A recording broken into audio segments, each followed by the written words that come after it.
வணக்கம் நண்பர்களே. இன்றைக்கி நம்ம இந்த வீடியோவில் என்ன பார்க்க போகிறோன்னா, ஒரு மிக்ஸி வந்து ரன் ஆகலை அப்படிங்கிற கம்ப்ளைண்ட்டு.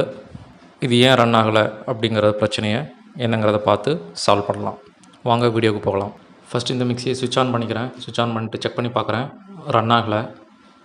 அப்புறம் வந்து ஓஎல்ஆர் ரிலே இருக்குது பார்த்தீங்களா, அதையும் ரீசெட் பண்ணி பார்க்குறேன். ரீசெட் பண்ணிவிட்டு மறுபடியும் பவர் ஆன் பண்ணி பார்க்குறேன். அப்படியும் வந்து இந்த மிக்ஸி வந்து ரன் ஆகலை. ஸோ இப்போ நம்ம இந்த மிக்ஸி வந்து என்ன பண்ண போகிறோன்னா, அது பாட்டம் கவரை வந்து ரிமூவ் பண்ணிடலாம். ரிமூவ் பண்ணிவிட்டு உள்ளே என்ன பிரச்சனை இருக்குதுன்னு பார்த்துருவோம். இப்போ பாட்டம் கவர் ஸ்க்ரூஸ்லாம் வந்து ரிமூவ் பண்ணிடுங்க. பண்ணிவிட்டு உள்ளே ஓப்பன் பண்ணி பார்த்தீங்க அப்படின்னா ஓஎல்ஆர் ரிலே வந்து இருக்குது. உள்ளே மிக்ஸியோட ஸ்பீட் கண்ட்ரோல் சுவிட்ச் இருக்குது. அப்புறம் ஒரு மோட்டார் இருக்குது. இப்போ வந்து இந்த மிக்ஸியில் ரிலே ப்ராப்ளம் இருக்குது. ரிலே வந்து சரியாக ஒர்க் ஆகலை, ஓவர்லோடு ரிலே. ஸோ நம்ம வந்து அதை பார்க்க போகிறோம், அதை சேஞ்ச் பண்ண போகிறோம். அது எப்படி ஐடென்டிஃபை பண்ணேன் அப்படிங்கிறத இந்த வீடியோவில் அடுத்து காட்டுறேன். அதுக்கப்புறம் பார்த்திங்க அப்படின்னா இன்னொரு மேஜர் ப்ராப்ளம், கார்பன் ப்ரஷ்ஷை வந்து செக் பண்ணணும். இப்படியே வச்சுட்டு கூட கார்பன் ப்ரஷ் வந்து ரீப்ளேஸ் பண்ணலாம். பட் ஆனால் உங்களுக்கு கிளியராக காட்டணும் அப்படிங்கிறதுக்காக நான் வந்து மிக்ஸியை ஃபுல்லாகவே ஓவராலாக கழட்டி வச்சுக்கிறேன். ஸோ இப்போ வந்து மிக்ஸியோட மோட்டரும் அந்த பாடியும் கனெக்ட் ஆகிருக்கக்கூடிய ஸ்க்ரூஸை வந்து நான் ரிமூவ் பண்ணுறேன். இப்போ வந்து ஓவர்லோட் ரிலேயில் வந்து கனெக்டாக இருக்கக்கூடிய 2 பிளாக் கலர் ஒயரையும் ரிமூவ் பண்ணி எடுத்துக்கிறேன். இப்போ வந்து ரிலே ஃபிக்ஸ் பண்ணியிருக்கக்கூடிய பாட்டம் கவர் வந்து தனியாக எடுத்துட்டோம். இப்போ மிக்ஸி பாடி இந்த செட்டப் வந்து தனியாக வந்துருச்சு. அதுக்கப்புறம் மிக்ஸியோட ஸ்பீட் கண்ட்ரோல் சுவிட்சை கழட்டி எடுக்கணும். ஸோ அதில் ஒரு நட்டு இருக்கும், அதை வந்து நீங்கள் கட்டிங் பேரை யூஸ் பண்ணி கழட்டிட்டு மிக்ஸியோட ஸ்பீட் கண்ட்ரோல் சுவிட்ச் எடுத்திங்கன்னா வந்துடும். இப்போ நான் வந்து பாட்டம் ஸ்க்ரூஸ் எல்லாமே ரிமூவ் பண்ணிட்டேன். ஸோ அந்த கேஸ் இப்போ பார்த்திங்கன்னா ஈஸியாக நம்மளுக்கு வெளியில் வந்துடும். இதுதான் வந்து மிக்ஸி மோட்டரோட புஷ்ஷஸ்ஸு. இந்த ரப்பர் புஷ்ஷஸ் வந்து கண்டிப்பாக வைக்கணும். இது இருந்தால் தான் மிக்ஸி வந்து ஒரு ப்ராப்பரான சீட்டிங்கில் இருக்கும்.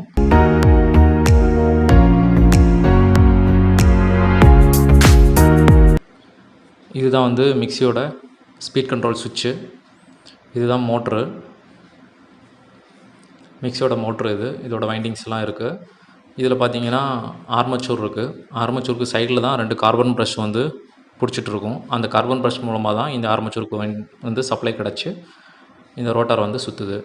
இப்போ நம்ம இந்த கார்பன் ப்ரஷ்ஷை தான் வந்து செக் பண்ண போகிறோம். அதை எப்படி ரிமூவ் பண்ணலாங்கிறத பாருங்கள். இப்போது சின்னதாக ஏதாவது ஒரு நீடில் மாதிரி வச்சுட்டு அந்த கிளிப்பை வந்து ப்ரெஸ் பண்ணிங்கன்னா, அப்புறம் இழுத்திங்கன்னா வந்து அந்த ப்ரஷ்ஷோட லாக் வந்து நீங்கள் ரிமூவ் பண்ணிடலாம். அப்புறம் உள்ளே இருக்கிற கார்பன் ப்ரஷ்ஷை நீங்கள் ஈஸியாக வெளியில் எடுத்துடலாம். இது மிக்ஸியில் இப்போ ரன்னிங்கில் இருந்த மிக்ஸியில் உள்ள கார்பன் ப்ரஷ்ஷு. இது வந்து கொஞ்சம் பரவாயில்ல. ஆனால் இதுக்கு முன்னே எடுத்த ப்ரஷ் பார்த்திங்கன்னா ரொம்ப தேஞ்சிருந்தது, ரொம்ப ஷார்ட்டாக இருந்தது. பாருங்கள், 2 ப்ரஷ்ஷுமே இருக்குது, நல்லா தேஞ்சு போய் இருக்குது. ஸோ இது ஒரு கம்ப்ளைண்ட்டு. ஏன்னா ஒரு ப்ரஷ்ஷில் வந்து சப்ளை கிடைக்கும், இன்னொரு ப்ரஷ்ஷில் வந்து கிடைக்காது. அந்த ரீசன்னால தான் இந்த மிக்ஸி வந்து ரன் ஆகாமல் இருக்குது. ஸோ கார்பன் ப்ரஷ்ஷும் இந்த மிக்ஸிக்கு வந்து நம்ம ரீப்ளேஸ் பண்ணணும். ஓவர்லோட் ரிலேவும் ரீப்ளேஸ் பண்ணணும். இப்போ ஓவர்லோட் ரிலேவை எப்படி செக் பண்ணலாம் அப்படிங்கிறத இப்போ பார்க்கலாம். மல்டிமீட்டர் எடுத்துக்கங்க. ஒரு மல்டிமீட்டர் வேணும். இதில் வந்து கண்டினியூட்டியே நீங்கள் மோடு சேஞ்ச் பண்ணணும். கண்டினியூட்டி மோடு சேஞ்ச் பண்ணிவிட்டு ரிலேயில் செக் பண்ணி பாருங்கள். பஸர் சவுண்டு வந்து வரணும் நம்மளுக்கு. அப்புறம் டிஸ்பிளேல வந்து ஒரு வேல்யூஸ் காட்டும். பஸர் சவுண்டு வரல அப்படின்னா அந்த ரிலே வந்து ப்ராப்ளம் அப்படின்னு அர்த்தம். இப்போ நான் வந்து ஓல்டு ரிலேவை செக் பண்ணுறேன். இது வந்து பஸர் சவுண்டே வரல இதில். ஸோ இது வந்து ரிலே ப்ராப்ளம் அப்படிங்கிற நம்ம ஐடென்டிஃபை பண்ணிவிட்டு நியூ ரிலே ஒன்று வாங்கிட்டேன். இதோட ரேட்டிங் வந்து பார்த்திங்கன்னா 2.7 ஆம்பியர் ரேட்டிங் இருக்கும். இந்த ரிலே ஒரு 20 ரூபா தான் வரும். எலக்ட்ரிக்கல் கடைகள் எல்லா கடைகள்லையுமே கிடைக்கும் இது. அப்போ வந்து இந்த ரிலே வந்து ஓகே. ஸோ வந்து நியூ ரிலே வந்து நான் பாட்டம் கவரில் வந்து மாட்டிட்டேன்.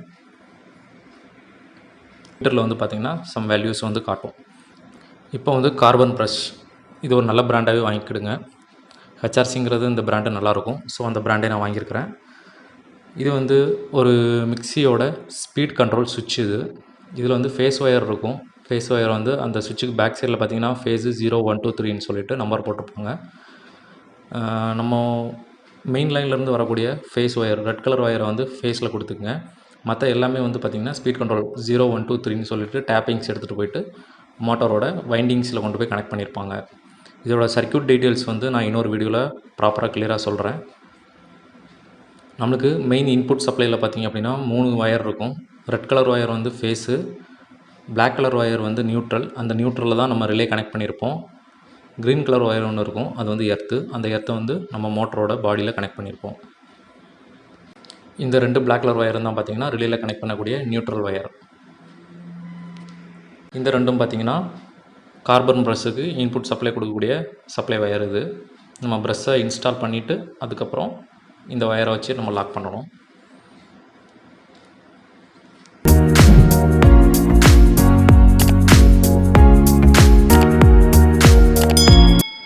இதில் பாருங்கள், பழைய ரிலேவை ரீப்ளேஸ் பண்ணிட்டேன், நியூ ரிலே வந்து ஃபிக்ஸ் பண்ணிட்டேன்.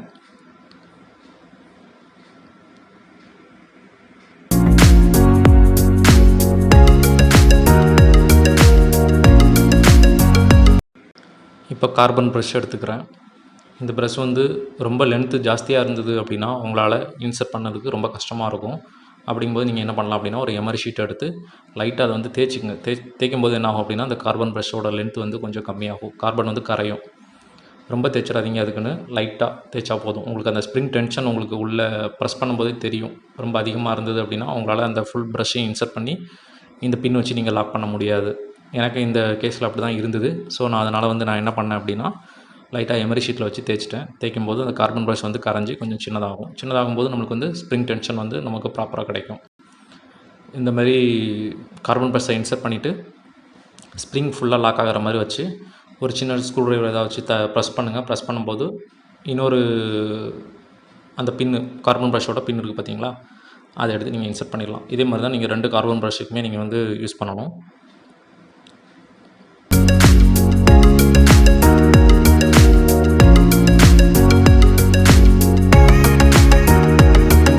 இப்போ பாருங்கள், அந்த ஒயரை வந்து கார்பன் ப்ரஷ்ஷில் கனெக்ட் பண்ணியாச்சு. இது வந்து மோட்டரோட புஷிங்ஸ், ரப்பர் புஷிங்ஸு. இதுதான் வந்து மோட்ரு ப்ராப்பராக அந்த பாடியில் வந்து உட்கார்றதுக்கு உதவுது.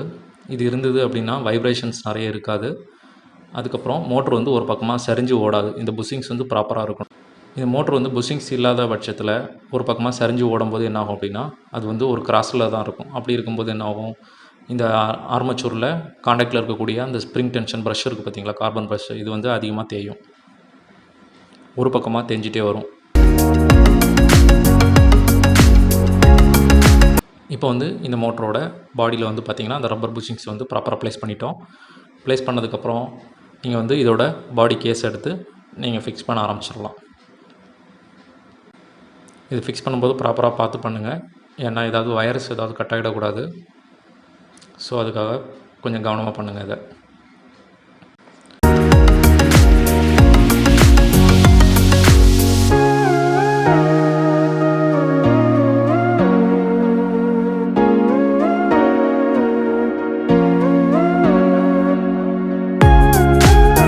இப்போ வந்து ஸ்க்ரூஸ் ஃபிக்ஸ் பண்ணிடலாம்.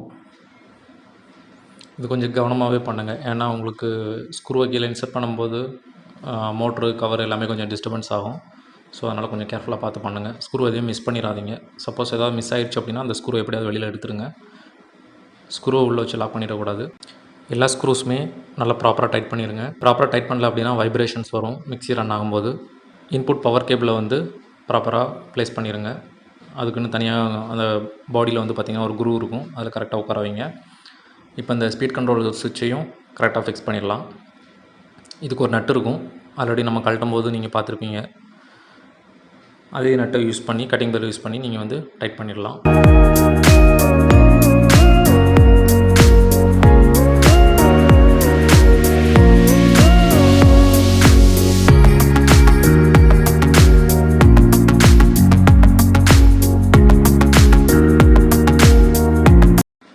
டைட் பண்ணிவிட்டு ஸ்பீட் கண்ட்ரோல் சுவிட்சோட நாபு அதையும் கூட நீங்கள் ஃபிக்ஸ் பண்ணிடலாம்.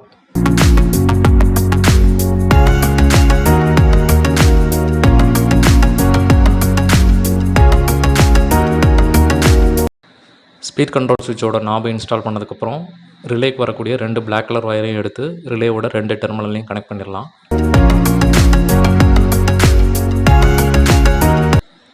கனெக்ட் பண்ணி முடிச்சுட்டு மிக்சியோட பாட்டம் பேனலை வந்து க்ளோஸ் பண்ணிவிடுவோம். க்ளோஸ் பண்ணுறதுக்கு முன்னே ஒயர்லாம் ஏதாவது அந்த 2 பேனலுக்கு இடையில் சிக்கியிருக்காங்கிறத பார்த்துக்குங்க. ஏதாவது அப்புறம் ஒயர் டேமேஜ் ஆகிடக்கூடாது. அதுக்கப்புறம் மிக்சியோட 4 ஸ்க்ரூஸ் 4 கார்னர்லேயும் இருக்கும், அதை நீங்கள் ஸ்க்ரூவை இன்சர்ட் பண்ணிவிட்டு டைட் பண்ணிடலாம். இப்போ எல்லா ஒர்க்கும் முடிஞ்சிருச்சு. மிக்சி பவர் கொடுத்து ஆன் பண்ணி பார்த்துடலாம்.